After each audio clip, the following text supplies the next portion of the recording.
Hello there, Virgos. Welcome to your weekly reading. First of all, when I was shuffling the spread, what I had for you was I see this woman. She's wearing this Victorian dress. She looks like almost like a governess. You know, somebody that takes care of the household, takes care of the kids, and keep the mansion, the estate running. She looks she's I believe she's a mother, but she looks more like a governess. Like she's a little bit cold, a little bit distant. And she has her kind of finger wagging like she's scolding somebody. And then on the ground, you see this little girl. She's probably like 5 years old. She's holding a doll. And there are two broken plates on the ground. And it seems like she was scolding at the little girl because the girl probably broke those plates from the image that I saw. And the girl is sad and she's kind of ashamed.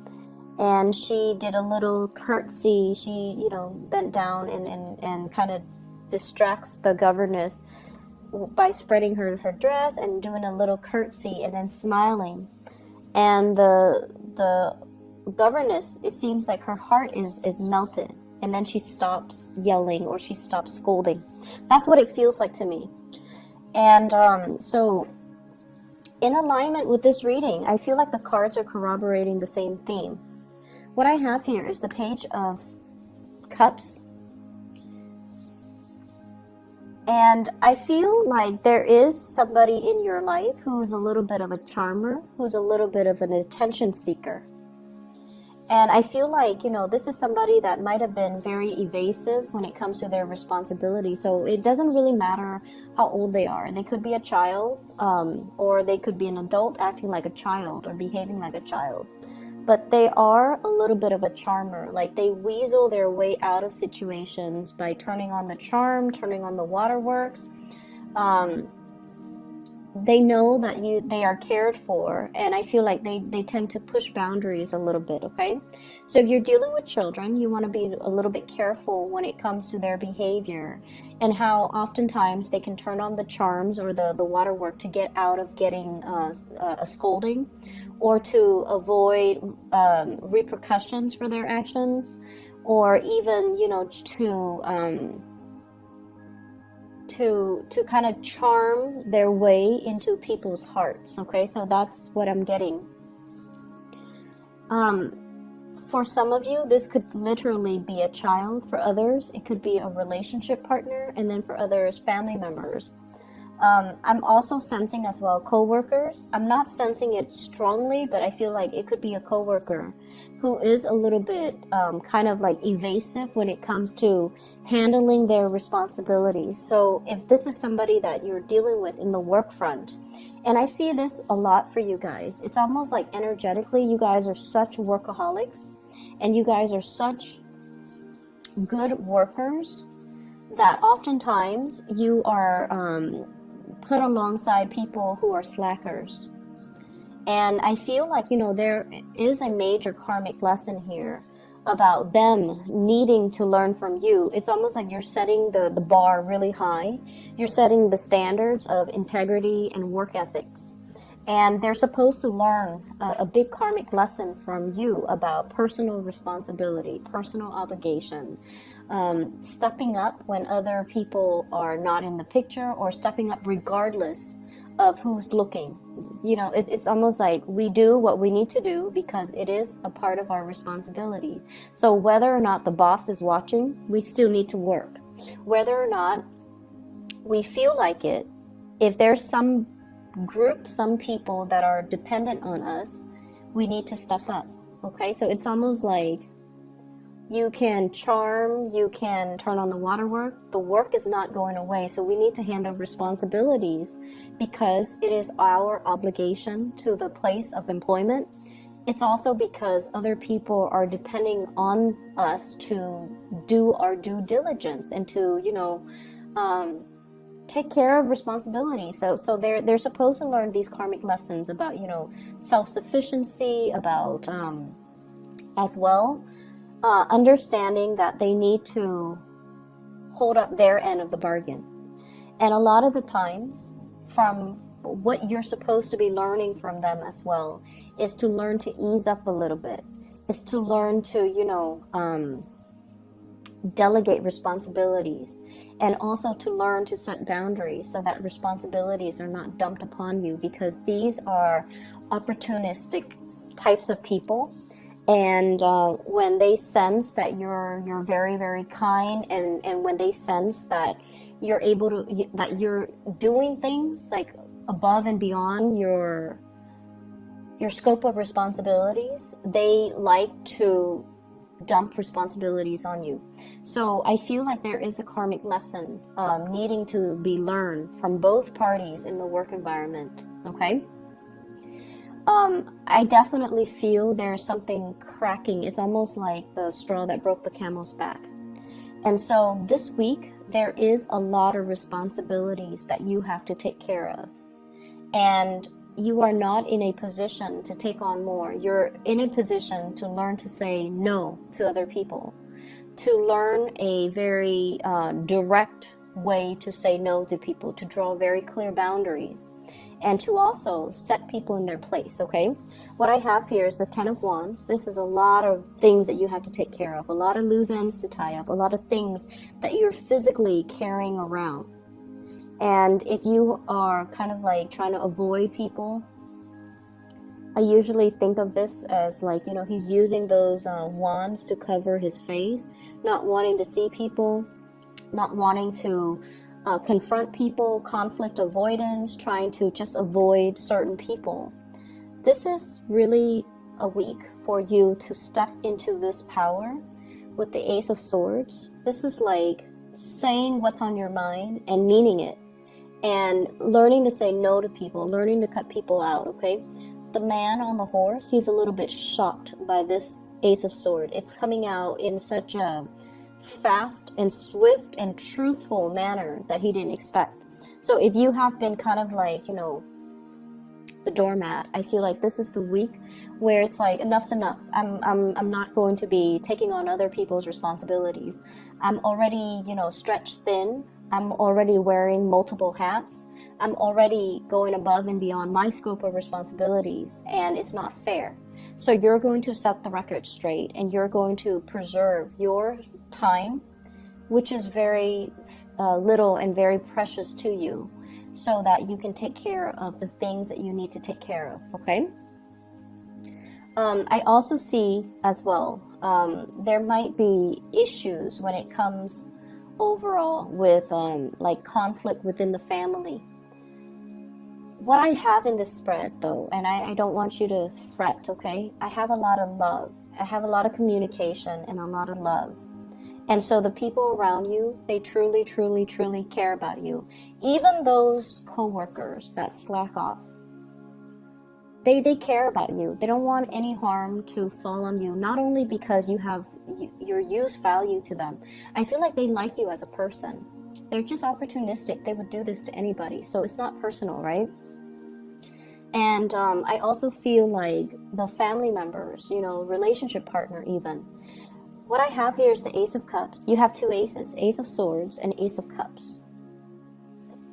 Communication needs to come from the heart, okay?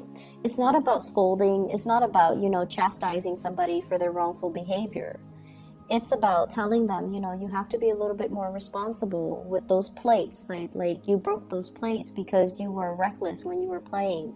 So being a little bit more delicate and gentle and toning down the communication when you're interacting with people that you love, and especially if you're interacting with people, it's almost like the delivery, the tone, the attitude matters a lot, and you want to be cognizant of that. Because what I feel in this spread is there's a lot of love involved, but maybe the delivery of a message needs to be changed, needs to be softened up, needs to be thought out a little bit better, okay?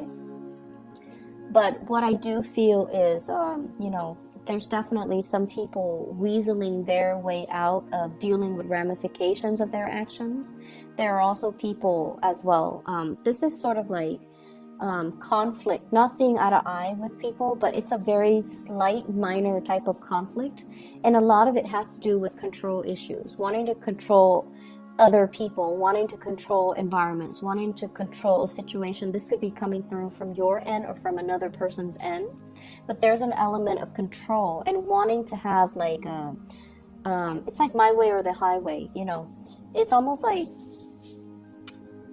it's not so much about the broken plates, because, you know, the image that I saw was a child. Children are going to be children.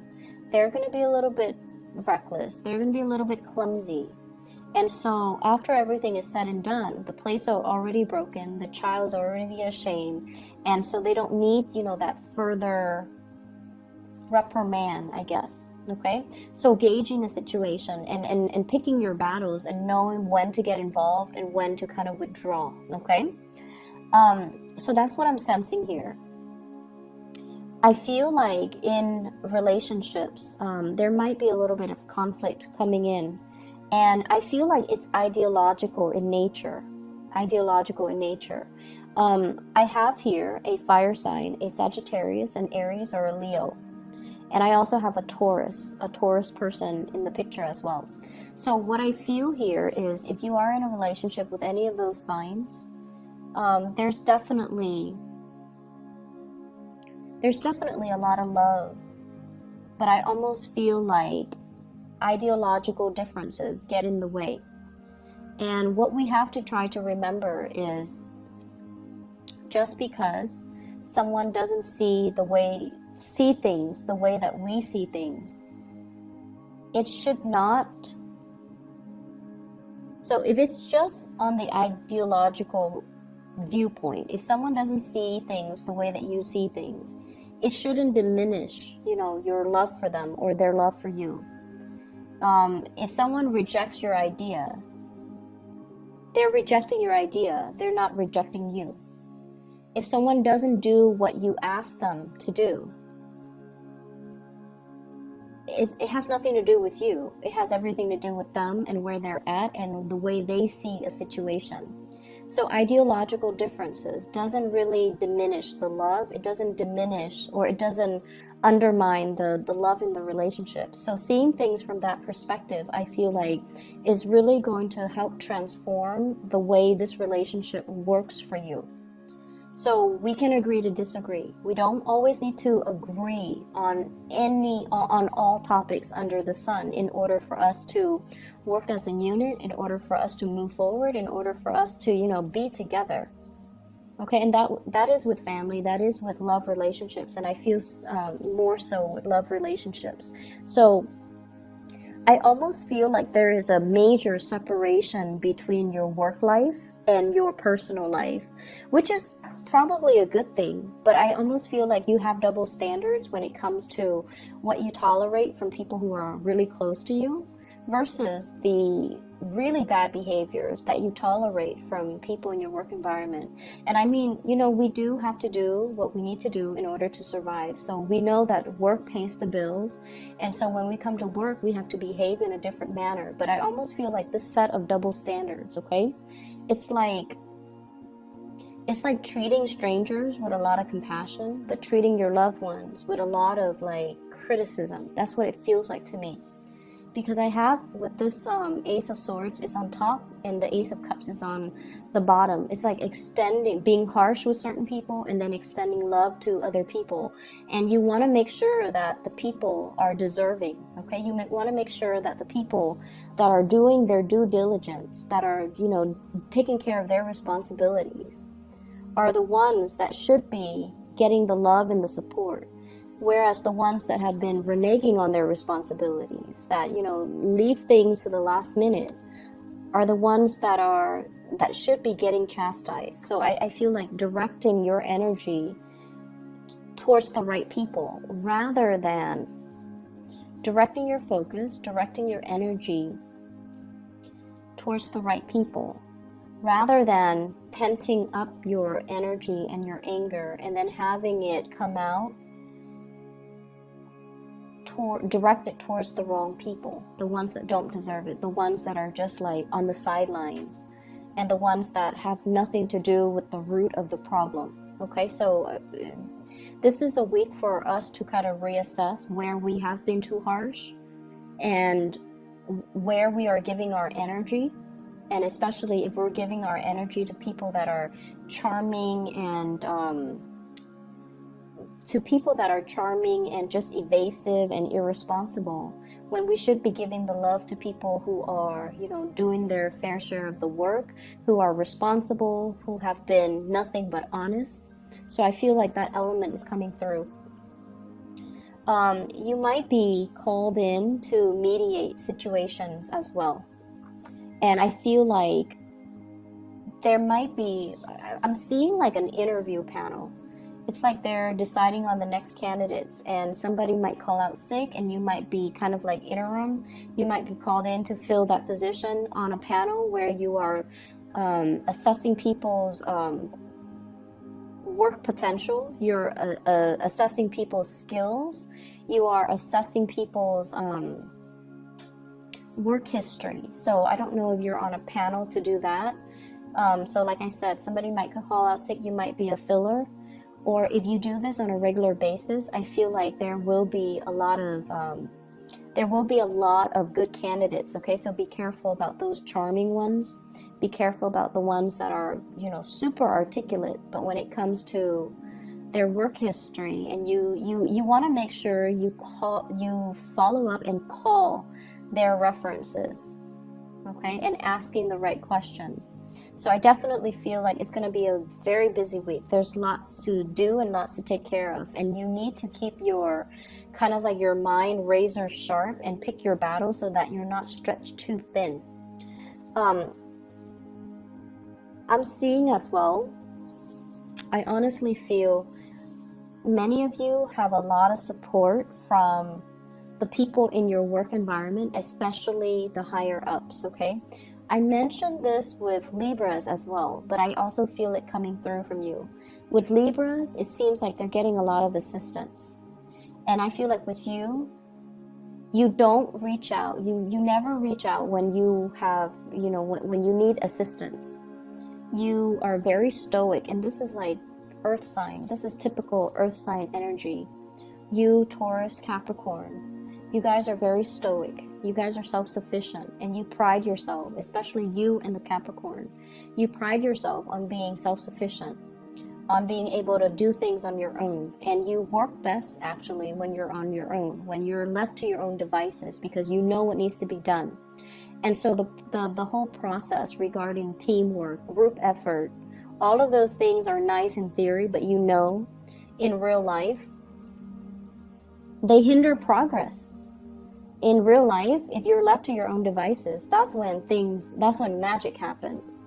And so you might be shying away from group work. You might be shying away from, working together with other people, because everyone's going to have their own agenda, and everyone is not on the same page when it comes to their reliability, and everyone's not on the same page when it comes to their ability to take care of things. So I feel like, group work is just like the bane of your existence. I'm also sensing as well, I'm also feeling as well, and this is, relationships. For those of you who have recently broken off a relationship, and especially if children are involved, like a separation, a divorce, or something like that, I feel almost like a coming together in the relationship for the sake of the kids, wanting to resolve things or wanting to stay together, wanting to give it one last try, or wanting to, make amends and repair these rifts, because there's a lot of love. There's definitely a lot of love, and there's definitely, the element of children involved as well, because you want to keep the environment stable and just you think it's going to be good for the kids. Make sure all parties are on board, and make sure that, it's almost like you should do it for the kids, but at the same time, if you know this is a cyclical merry-go-round, if you know that, you're going to get into heated arguments with your partner, it's best not to keep that energy around the children, okay? Learning to air out the dirty laundry, learning to air out these things behind closed doors, I feel is the best strategy. Okay, so you might be dealing with somebody who's very explosive. Like when they're upset, they need everybody to know that they're upset. They're kind of like a little bit like dramatic. Okay, and I feel like keeping that energy a little bit tame, or having that conversation with your partner, so that you can have these, so that you can remove the children away from the conflict, or you can, you know, air out your differences behind closed doors. I feel like that's the more adult thing to do. So that's all that I have for you, Virgos. I hope the reading resonates. I hope it has been helpful for you. And I do wish you all the best, okay? And I'll be back next week. Take care of yourself. Hopefully this energy will clear up, and then we'll have, you know, like a clean slate reading, okay? Take care. I'll talk to you guys soon.